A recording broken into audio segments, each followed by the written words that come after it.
Abundance means several things. It means attaining everything that you can dream of in a purposeful, specific fashion. ELYSIAN shares the unique stories of women all across the globe that are striving for the abundant life. And abundance not just in being present day in, day out, but in every day being very tentative to your body, mind, and spirit. I want to talk about CatWalk FurBaby. Okay.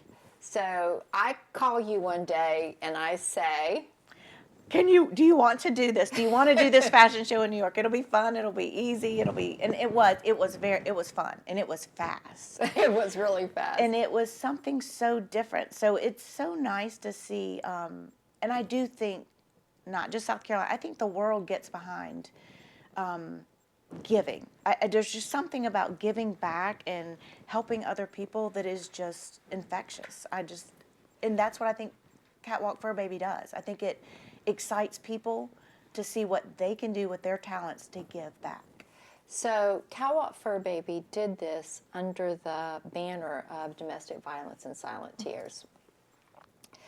Tell me about your process of finding your theme, finding your model, and getting the word out about silent tears. So it was very, I think it was a God thing, because the year before, I think you had talked to me about it, and I thought, oh my gosh, that's a big deal. And so I just kind of, it was so far of a reach of a thought for me that I didn't pay much attention to like the mechanics of it. And then I have a friend who does my fingernails, and her daughter models. And so in Greenville, we have a small little fashion show I think it's the spring. It's like a Greenville thing. And I had gone, and I had seen this younger girl doing some of her little fashion stuff, and her mom sent me her video, and she was talking about this designer that she had in New York. And when you mentioned that to me, I thought right in my head, I know a girl who could model, and I know a designer who could do the design. And so who was the girl? Tell me about. So Callie is a 21-year-old girl that she's very spunky, very beautiful, and very elegant. She's stunningly beautiful. Yes, and she does a little bit of modeling, and she had mentioned she would love to do it. And part of me, everything I do, usually I try to see how many people I can incorporate to enjoy that too. So tell me about Callie's family. So Callie, I don't know much about her whole entire family, but I do know her mom, and she's very fun, and I love her to death. And so she has 3 children. One's in nursing, and then I don't know what her son does. And then Callie, who is extremely mature for her age. So how old was she? She was 21 when I think we went. Yes. But my children are all, I don't have a child under 24. So, but she's very mature because I think she's worked alongside her mother, and she worked through high school. And she's just very elegant and poised, and very appreciative, and has kind of a big dreamer sort of mentality. What does she want? What is she looking for? What is her stretch goal? What is her I think she would love to be a model. She would love to be a hair model, and she has unbelievable hair. She has unbelievable everything. Her mom has unbelievable. But she's tiny. She's tiny. That's her challenge. But she says she's a full-figured model. Wow. So she is, that's what she says she is, because for Asian, and she's Vietnamese, they're very petite. She's so very tiny. Petite. But she told me she starved herself forever for this thing. And so, but she does take good care of herself, and she's learning, which is different than her culture. She's learning healthy ways to eat. She's learning exercise, reformer, and so she's going about it very different than her family. And she does make jokes that her grandmother teases her, like if she's tan, they don't like to be tan, so she teases her when she's tan, and then she'll say how smart she is, but she only does nails, and so she's very self-deprecating. Yes, yeah, yes. She kind of gets the. But I think she wants to do fashion. I think she loves fashion. I think she loves modeling, and so this, to me, was kind of getting her on a bigger stage.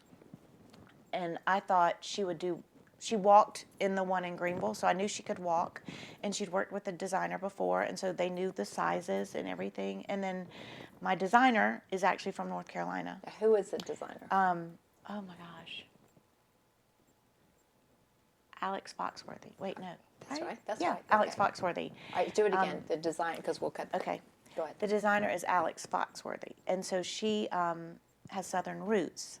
And so she knew exactly where I was from. She knew Cali, and all the pieces kind of fit. And she was very delighted to do it, which I was shocked. I thought, oh, this is going to be a burden. But so we went in, and I showed her some things that I liked.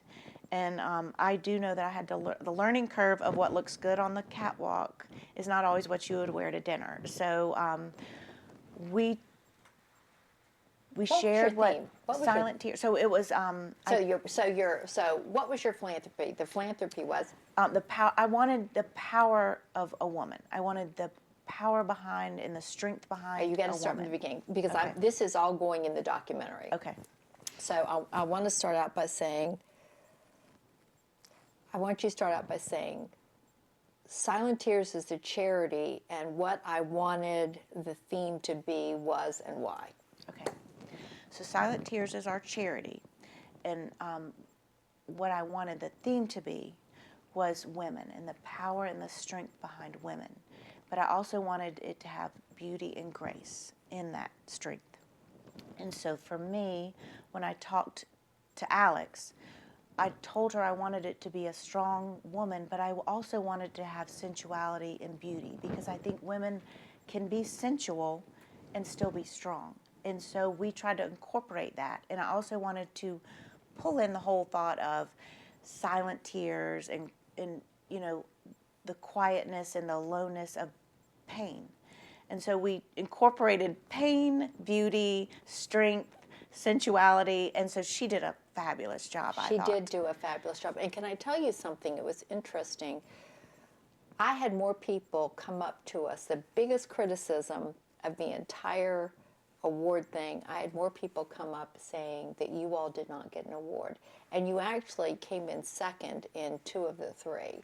But it was interesting to me because people, never have we had an award discussed like that, but you all. Well, our dog wouldn't wear the hat, which matched the outfit, which really made me think we lost. I thought we lost because of the dog. Because of the unincorporation of the dog. Yes, they said it just shook the thing off the entire time. And so they took it. I'm like, didn't win because of the dog.